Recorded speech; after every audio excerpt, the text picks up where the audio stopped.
The studio is silent, that heavy silence right before something explodes. The camera pans slowly across the audience, hundreds of eyes fixed on one table, Denzel Washington on one side, Donald Trump and two senators on the other. The moderator's voice trembles slightly. Tonight, she says, we ask the question America's been avoiding: did 8 Senate Democrats betray their own people? Denzel leans back, calm but coiled like a spring. His hands are clasped, his eyes sharp. You want to talk betrayal, he says softly. Let's start with the ones who promised to protect health care, then voted it away for a handshake deal. Gasps ripple through the room. Trump smirks, typical Hollywood, all drama, no facts. Denzel turns to him, unblinking. Facts? You mean like the shutdown deal that sold out millions? Or how 8 Democrats smiled for the cameras, then bent the knee when you walked into the room? The audience erupts, cheers, boos, shouting. The moderator tries to calm them, but the tension is electric. Trump shifts, his face reddening. You don't know what it takes to lead, Denzel. Denzel's reply cuts through the noise like a blade. I know what it means to stand for something. And from where America's sitting, all of you traded the people for power. The crowd roars. The camera zooms on Trump's clenched jaw as Denzel leans in, his voice low but lethal. This isn't Hollywood, he says. It's Judgment Day for Washington. The lights flare, the audience chants his name, Denzel. Denzel. Fade out. The red, on-air, sign glows like a warning light above the stage. The energy in the studio has changed. It's no longer a debate, it's a reckoning. Denzel sits upright, still as stone, eyes locked on Trump. Every movement he makes feels deliberate, controlled, dangerous. The moderator clears her throat. Mr. Washington, are you suggesting collusion between the Democratic leadership and the former administration? Denzel doesn't blink. I'm not suggesting it, he says slowly. I'm saying it's written in every vote, every signature, every silence when people begged for help. He points toward the cameras. And the American people? They've been screaming while Washington traded their future for favors. Trump leans forward, voice sharp. You're talking like you know politics, Denzel. You read scripts, you don't write laws. The crowd hisses, but Denzel smiles. You're right, he says. I read scripts, but even I couldn't make up one this corrupt. Laughter ripples through the audience, the kind that hits hard because it's true. Trump's eyes narrow, he's losing control. You think you're some kind of hero? No, Denzel answers quietly. I think someone has to tell the truth when everyone else is selling it. The lights flicker slightly as the camera zooms in on Denzel's face, calm, unflinching. You want to know betrayal, he says. 8 senators who swore to fight for the working class just voted to protect tax loopholes for the rich. You call that politics, I call it treason wrapped in democracy. Gasps echo. The moderator freezes. The words hang in the air like gunpowder smoke. Trump laughs nervously, his voice cracking. You don't know what treason is. Denzel tilts his head. Then maybe it's time America learns. A low murmur fills the studio, the sound of a nation waking up. The camera pans to the crowd, eyes wide, phones raised, millions ready to hit record. Fade out. The next segment begins, but the air feels heavier, like the studio itself knows something explosive is coming. The moderator adjusts her papers nervously, her voice trembling slightly. Mr. Washington, are you implying you have proof? Denzel's expression doesn't change. He reaches into his blazer pocket and places a thin manila folder on the table between him and Trump. The studio goes silent, even the cameras seem to hold their breath. Trump chuckles, trying to mask unease. You really brought props, huh? This isn't a movie set, Denzel.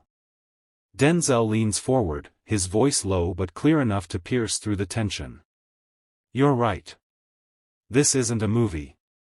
That's why the paper inside this folder isn't a script, it's a record. He slides the folder toward the moderator. Emails. Memos. Signatures. all showing how 8 Democratic senators voted one way in public and another in private. After closed-door meetings with corporate lobbyists. The audience gasps. Camera flashes ignite like lightning. The moderator hesitates before opening the folder, her fingers trembling as she schemes the first page. Her eyes widen. Is this real? Verified, Denzel says. Cross-checked by independent journalists. You can fact-check me live if you want. But you won't like what you find. Trump interrupts, voice rising. This is fake, this is. Fake? Denzel cuts in. Then explain why your administration signed off on those same deals, and why 8 Democrats stood behind you when they swore they'd resist. The audience explodes into chaos, shouts, claps, phones recording every second. The moderator tries to regain control, but Denzel's presence dominates the room. Trump pounds the desk. You don't know what you're talking about. Denzel doesn't flinch. I know betrayal when I see it. I've seen men sell their souls for less than a campaign check. He turns to the crowd. And America's been sold cheap. The studio falls into stunned silence. Even Trump's defenders can't find words. The truth, or the possibility of it, lingers like smoke after an explosion. Fade out. By the next morning, every major network in America is on fire. Screens flash with Denzel's face, his words replayed in endless loops. 8 Democrats sold out the people. America's been sold cheap. News anchors argue over it like vultures over a fresh carcass. On one channel, pundits call him dangerous. On another, a hero. And somewhere in between, politicians scramble to rewrite their statements, spin the narrative, control the damage. But it's too late. The clip has gone viral. #Denzel exposes the betrayal hits 10 million views in 4 hours. Protesters gather outside the Capitol holding cardboard signs, "We deserve the truth," and "No more deals in the dark." In a dark boardroom, Trump watches the chaos unfold on a giant screen, surrounded by aides and consultants. His jaw tightens. He's good, Trump mutters. Too good. An advisor hesitates. Should we ignore him, Mr. President? Trump shakes his head slowly. No. You ignore a rumor. You crush a threat. Meanwhile, Denzel sits quietly in his hotel room, phone buzzing non-stop, hundreds of messages from journalists, politicians, strangers thanking him. He doesn't smile. His eyes are fixed on the TV, a pundit calling him Hollywood's latest conspiracy theorist. He turns to his assistant. They're gonna try to twist it. They already are, she replies. They're saying you made it personal. Denzel exhales, calm and deliberate. It is personal. When betrayal becomes normal, silence becomes guilt. Outside, the city hums like it's waiting for something to break. Reporters camp at his door, hashtags flood social media, and in the White House, someone's drafting a statement designed to make him disappear from the headlines. But the headlines aren't slowing down. The people have started connecting dots, real names, real deals, real consequences. The spin machine is running at full speed. But for the first time, America isn't buying it. Fade out. Night falls over Washington, but the city isn't sleeping. It's buzzing, angry, restless, alive. News vans crowd the streets, camera lights flickering like lightning. Inside his hotel suite, Denzel stands by the window, watching the chaos below. Protesters chant his name. Others demand his silence. He's become a symbol, and a target. A knock at the door breaks the silence. His assistant, peeks in, her expression tense. You should see this, she says, handing him her phone. A message glows on the screen, anonymously sent, no number attached. You talk too much. America doesn't need another martyr. Denzel stares at it for a moment, then looks up. They're getting nervous. Ree swallows hard. They're scared. He sets the phone down on the table beside the folder, the same one he showed on live TV. Good, he says. They should be. Later that night, as Denzel flips through the channels, his name fills every network cheerin'. Washington shaken by Hollywood stars' allegations. Who does Denzel think he is? White House silent after explosive accusations. In one interview, a senator, one of the 8, sneers into the camera. Mr. Washington should stick to acting. This isn't a movie. He's playing with fire. Denzel switches off the TV, his reflection faint in the darkened screen. If they think this is a movie, he mutters, they're about to learn how it ends. A sudden knock startles Ree. She opens the door, a courier stands there, pale, nervous. Delivery for Mr. Washington. No return address. Inside the envelope, a single photo, Denzel walking into the studio last night. The words scribbled on the back. You're not untouchable. Ree's voice shakes. What are you gonna do? Denzel looks at her, calm but resolute. What I always do, tell the truth louder. He picks up the phone and dials. Get me a camera crew. We're going live again. Outside, thunder rumbles over the Capitol. Inside, a man decides not to back down. Fade out. The second broadcast wasn't supposed to happen, not this fast, not this raw. But Denzel knew waiting meant losing control of the story. So he walks back into the same network studio, flanked by producers whispering about security and ratings. He doesn't flinch. He came here for war, not theater. The lights flare. Cameras lock in. The host clears her throat nervously. We're joined tonight by former President Donald Trump and Trump cuts her off before she can finish. Yeah, I know who's here.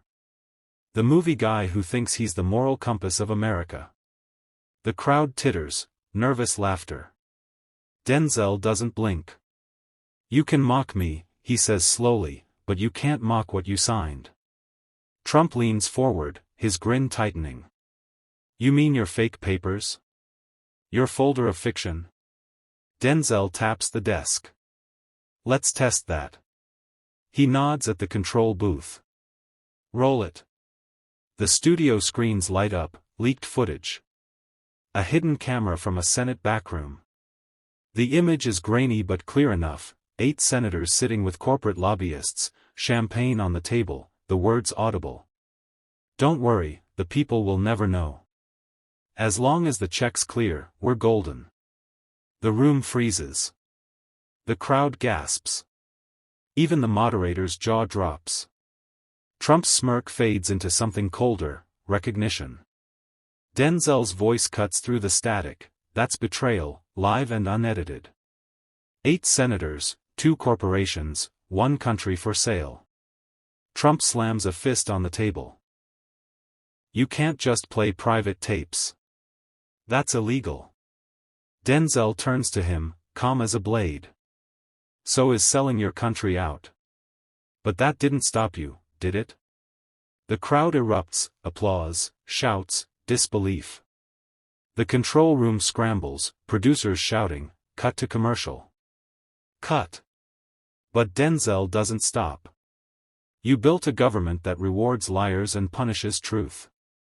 And you're terrified because I'm not afraid to say it, not for fame, not for votes, but because somebody has to. Trump rises halfway from his chair, red-faced. You're done, Denzel.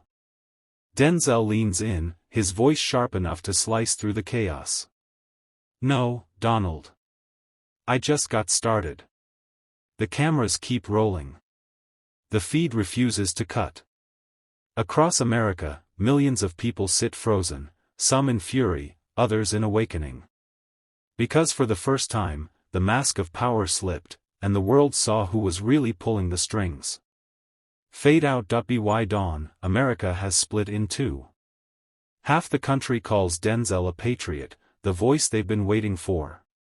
The other half calls him a traitor, a liar, a Hollywood anarchist.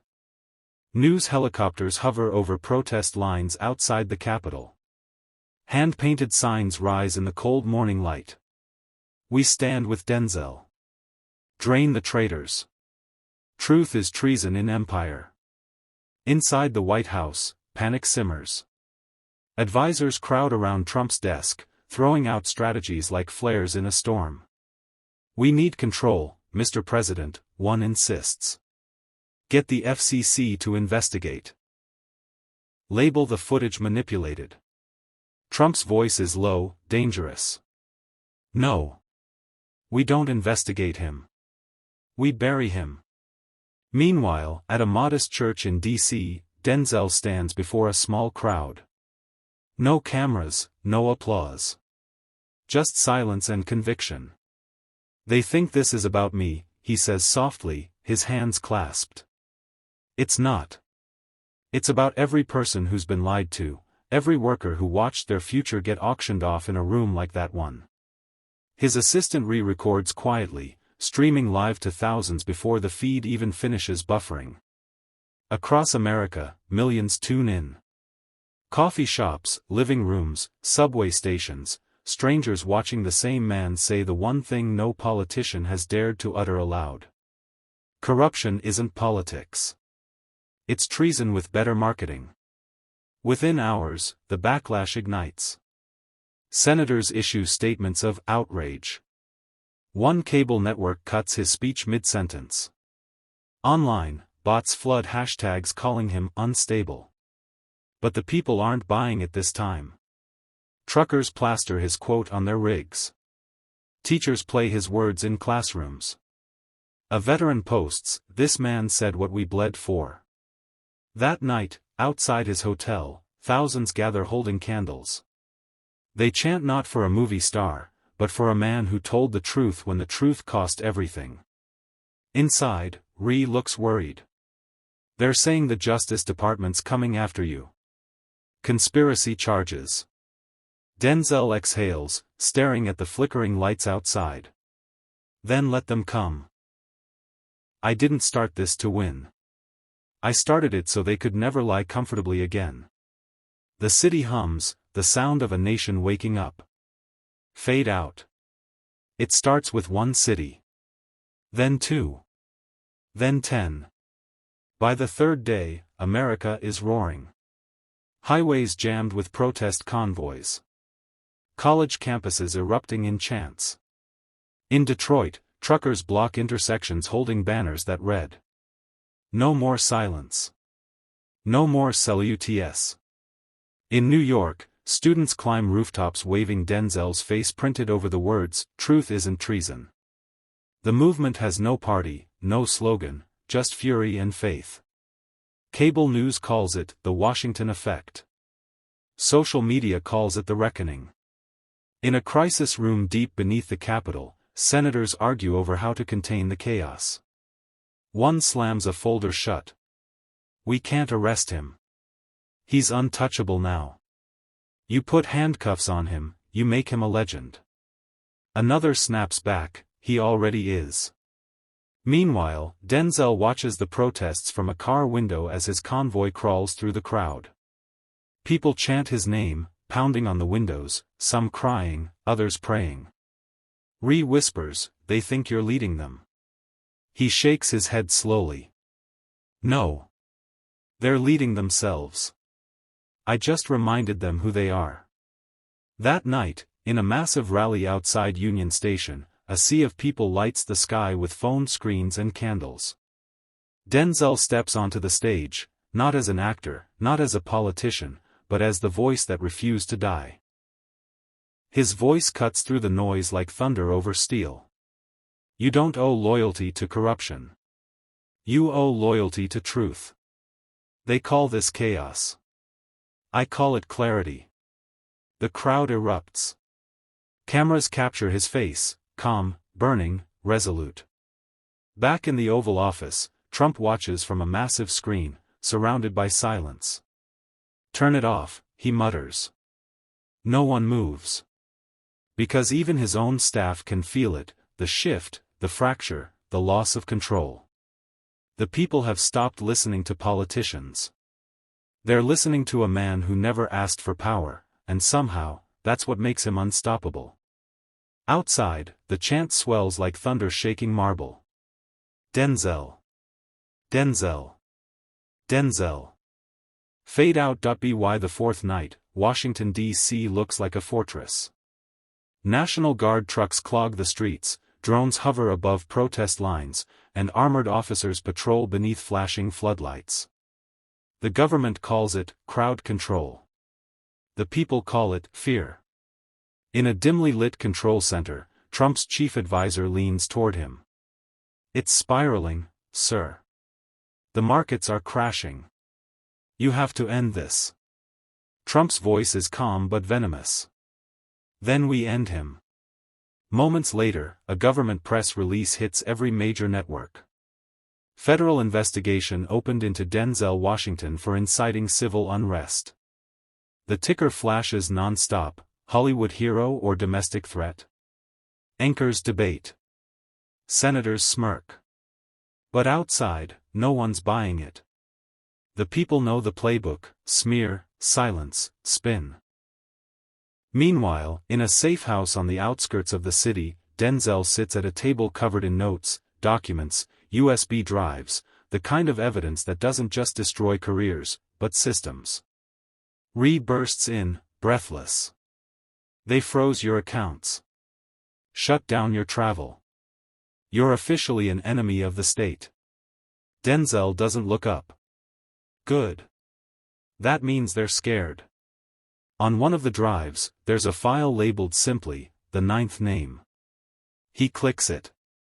And there it is, a leaked recording between a senior senator and a corporate CEO.